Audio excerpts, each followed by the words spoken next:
Une situation sanitaire extrêmement grave aux Antilles, des taux d'incidence que l'on n'a jamais connus en France, retour au confinement strict et évacuation de patients. Nous sommes à l'été 2021 et pourtant ces discours nous transportent dangereusement au début de l'épidémie en mars 2020. En Outre-mer, principalement en Guadeloupe et en Martinique, la 4e vague de Covid-19 est d'une violence jamais vue. Elle asphyxie les hôpitaux et reconfine les populations. Alors pourquoi l'épidémie fait-elle bien plus rage aux Antilles qu'en métropole? Pourquoi cette brusque flambée des cas dans des territoires relativement épargnés durant les premières vagues? On vous détaille les raisons dans Factu.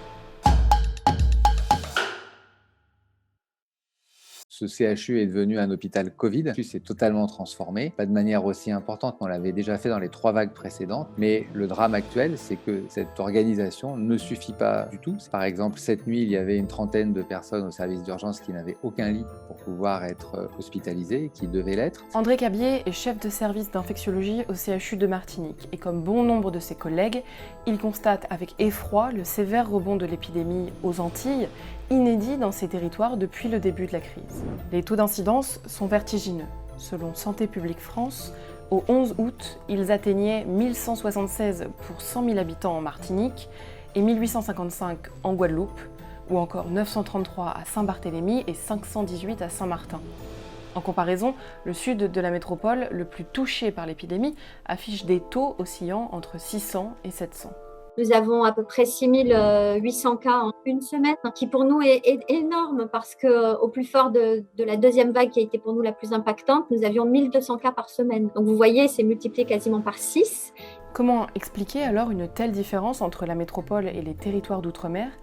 Tout d'abord, comme souvent lors d'une reprise des contaminations, un relâchement des gestes barrières. La reprise de la 4e vague a commencé au mois de juin, au moment du déconfinement, où il y a eu un grand nombre de festivités, de rassemblements, que ça correspondait aussi à la fin de l'année scolaire. Un arrêt quasi complet pour un certain nombre de personnes de tous les gestes barrières. Le variant qui était présent, c'était le variant alpha, le variant anglais, qui se transmet quand même facilement. La population, effectivement, n'a pas bien appréhendé la gravité de cette maladie, probablement parce qu'en première vague n'ont pas eu un impact très important sur la population. Ça a eu à chaque fois un impact important sur l'hôpital, mais pas sur la population. La deuxième raison à cette flambée des cas est sûrement la principale. Il fallait faire la démonstration que la vaccination est le moyen le plus efficace de répondre à ce variant Delta. Malheureusement, nos Antilles en délivrent, si je puis dire, une démonstration cruelle. Sur nos territoires, ce qui est problématique, c'est qu'il y a un taux de vaccination qui est faible. C'est moins de 20% de la population totale qui a un schéma vaccinal complet. Et donc, du coup, il y a de nombreuses personnes à infecter pour le virus.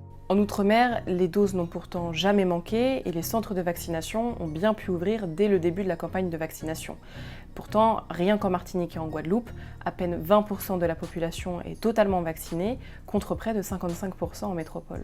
On a fait bien sûr plusieurs sondages pour demander pourquoi les personnes étaient réticentes. À peu près 60% d'entre elles étaient plutôt dans manque de recul, on veut voir un petit peu ce que ça donne, on a besoin d'avoir plus d'informations. Et puis d'autres personnes qui, elles, sont réticentes pour des raisons qui sont un peu autres, notamment des raisons un petit peu politiques ou des raisons peut-être plus aussi dans la culture. Ici, sur le territoire, la vaccination pour les autres est moins bien acceptée, moins bien prise qu'ailleurs. Le troisième facteur qui entre en compte, c'est la grande méfiance tant envers les politiques que la science dans ces territoires ultramarins. Les fausses nouvelles sur la vaccination ou pour minimiser la gravité de l'épidémie ont beaucoup d'écho en Martinique, où de nombreux habitants s'informent exclusivement sur les réseaux sociaux. D'ailleurs, dans une tribune publiée le 2 août, 35 scientifiques ultramarins ont réagi à ce retard dans la vaccination en appelant leurs compatriotes à se faire vacciner le plus rapidement possible.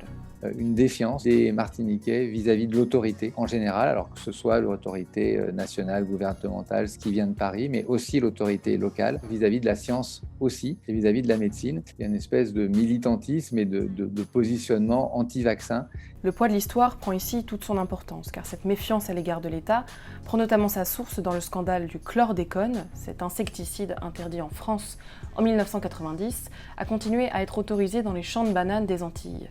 Il est accusé d'avoir empoisonné les habitants de Martinique et de Guadeloupe et provoqué une pollution très importante et surtout très durable.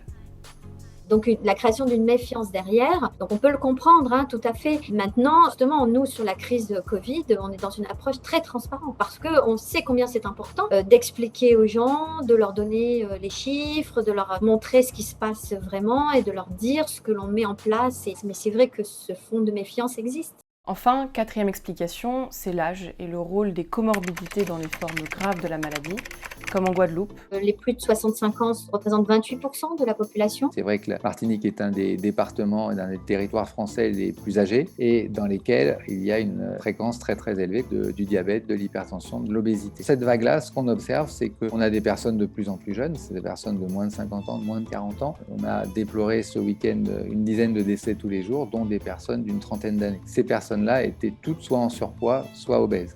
Cette explosion est donc bien multifactorielle. Si le déconfinement, le variant Delta et le retour au pays des Antillais qui travaillaient en métropole a pu donner un coup d'accélérateur à la circulation du virus, c'est bien la couverture vaccinale qui pose problème. Sans celle-ci, seul un confinement strict semble capable de soulager les hôpitaux. Nos capacités ne nous permettent pas de faire face à cette épidémie, mais je pense que pour une région donnée, aucun modèle hospitalier ne pourrait être capable de faire face à un tel afflux de personnes. Globalement, en France, et on l'a vu dans les vagues précédentes, on manque de médecins réanimateurs, d'infirmières spécialisées de réanimation et ainsi de suite. C'est vraiment ça aujourd'hui qui nous bloque sur l'ouverture de lits supplémentaires.